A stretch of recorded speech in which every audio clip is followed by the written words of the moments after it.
esse apanhado que eu fiz aqui da Goécia, isso acontece desde os gregos. A gente via muitos ali fazendo esses comentários, inclusive já desde aquela época, esse viés de moralidade, né? Isso, Sim. isso pode, isso não pode. Quando que isso começou? Quais são as primeiras informações que a gente tem? Você falou de Salomão, mas parece que a gente tem coisa antes aí. Tem, tem. Pelo que eu pesquisei, você tem origem principalmente na civilização greco-romana, né, e alguma coisa da stregueria, né, que é strega em italiano é bruxo, né, então é a magia daquela região ali, você encontra muita coisa.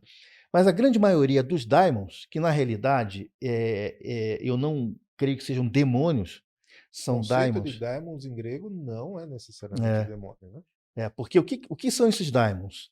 Pelo que eu andei estudando, são deuses que deixaram de evoluir, deuses esquecidos. Um grande exemplo que eu dou, por exemplo, é o deus Yahvé, o deus judaico. Na época lá de Jesus Cristo, você tinha o Deus que aceitava sacrifícios. Tem até a história do sacrifício humano, aceitava sacrifícios de animais.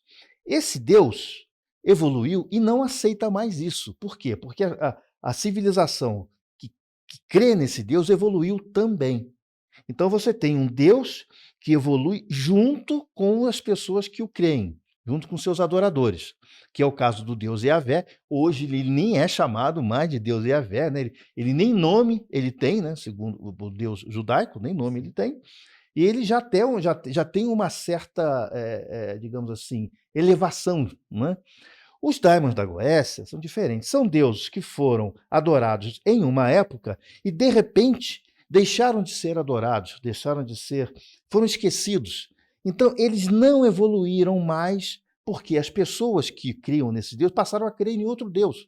Isso vai muito da história, né, da invasão do povo hebreu ali no Oriente Médio, que você vê que a maioria dos daimons eram deuses antigos. Você vê Astarte, Baal, né, são deuses antigos que eram adorados naquela época até a entrada dos hebreus, que colocaram então a crença no Deus único.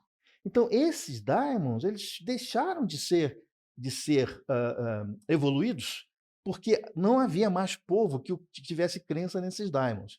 Então eles pararam a evolução por ali. Então, quando um magista ele dá de cara com um daimon desse, né, porque deixou de ser Deus, ele, na realidade, é um Deus que está com a mentalidade, com a sua evolução há 3, 4 mil anos atrás. Então, quando você faz a evolução de um elemento, de um Deus, entre aspas, desse, ele está ainda naquela evolução dos 3 mil, 4 mil, 5 mil anos atrás. Então, quando você traz um daimon, ele é amoral, ele não tem ética, ele simplesmente ele vai fazer algo para você em troca de outra coisa. Ele não tem aquela evolução que os deuses hoje têm de fazer, quer dizer, alguns deuses ainda pedem coisa em troca, né? Tá? Mas de deuses que já têm uma evolução maior. Então, na minha concepção, isso é uma concepção minha, eu não creio que os daimons sejam, conforme muita gente fala, que são demônios. Não são. São entidades, são antigos deuses que não acompanharam a evolução. A gente tem, por exemplo, a Astaroth, né, que é bem conhecida. A Astaroth vem de Inanna, tá? Depois ela passa a ser Astarte, depois vira Astaroth, entendeu? Uma evolução, você vê Baal, né, que era aquele deus, inclusive Baal é falado na Bíblia, né, aquele deus que resolveu fazer uma competição com o deus Yahvé, né? Tem toda aquela história. Então são deuses antigos. Então eu sempre falo para as pessoas, não são demônios, mas também não são santos, né? São entidades que não têm o conhecimento de moral, o entendimento de ética que nós temos hoje. E quando você vai fazer, por exemplo, uma evocação de Goécia, você está os obrigando a vir, porque as conjurações né, quem conhece as conjurações sabe que aquilo não passa de ameaças, né? Ou você vem ou entendeu? Então eles são de uma evolução primária, e você traz a eles para um ambiente bastante não amigável. Então, isso faz com que a evocação de Goécia, que eu sempre falo, não seja uma coisa tão fácil conforme falo, tá? E não pode ser praticado por qualquer pessoa, porque as pessoas elas têm aquela tendência de achar que tudo é fácil, né? Que tudo é tranquilo, não é. Né? Isso vem muito do conceito do Fausto, né? Da história do Fausto, quando ele evocou o demônio. Você pode ver que é muito parecido com as evocações de Goécia, né? É muito curioso como você coloca e aborda Uhum. isso, em primeiro lugar, pelos próprios conceitos, né? Então, supostamente, nós estamos falando de deuses que, a princípio, já são muito discutíveis enquanto deuses. Sim, Afinal de contas, como a consciência de Yahvé, como você citou, ela cresceria com a sua adoração. sim. Portanto, o seu conceito de onisciência já está bem discutido aí, né? Ele já não sabe tanto, ele precisa saber com base na experiência da adoração. Exato.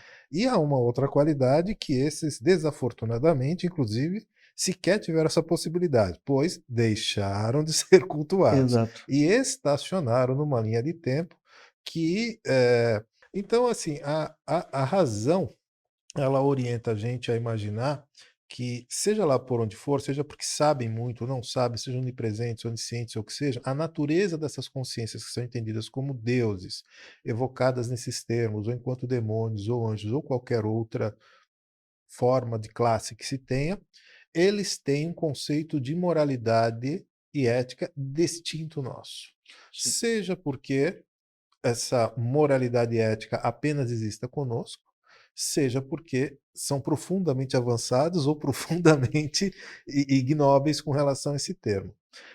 Então, o que acaba acontecendo? Quando alguém faz evocação de consciências para isto, me parece que o vetor vai ser a moralidade do indivíduo, Sim. né? O entendimento que ele tenha do que seja certo, errado, coletivo, individual, essas coisas. E essas consciências, portanto, não vão fazer qualquer tipo de juízo de valor. Aqui a gente está trabalhando na perspectiva de que isso está ocorrendo, Sim. tá? Aqui a nossa audiência, que eventualmente não tenha uma crença sobre essa possibilidade real, faça um exercício aqui nesse momento de tentar acompanhar o raciocínio, porque senão a gente vai se perdendo. Então, Aham. a gente está trabalhando a seguinte premissa, que as pessoas fazem evocações de uma determinada classe de consciências, entendidas por muitos historicamente ou não como repreensíveis, a Sim. princípio, e que a maneira de se fazer isso é justamente através da coação. Pelo menos o que a gente vê É. é isso. As situações que eu já vivenciei, que eu já vi de ativações de Goécia, era basicamente isso. Você evocava um determinado demônio, aqui entre aspas, ou coagia, ou prendia, Uhum. né? Algo como se faz com animal doméstico, né? Ou alguma coisa Exatamente. assim. Então, do ponto de vista da lógica, é bastante difícil de acreditar que um ser humano convencional consiga domar algo de um naipe de um deus, de um demônio, de algo superior. Mas parece que Salomão conseguiu fazer isso, pelo menos no Chegou até a prender, né. no Uhum. Lemegeton, né, tem a história do jarro de bronze, onde ele Uhum. aprisionou ali as consciências, depois as nomeou, e curiosamente, boa parte desse conhecimento lhe foi trazido através dos anjos de Yahvé.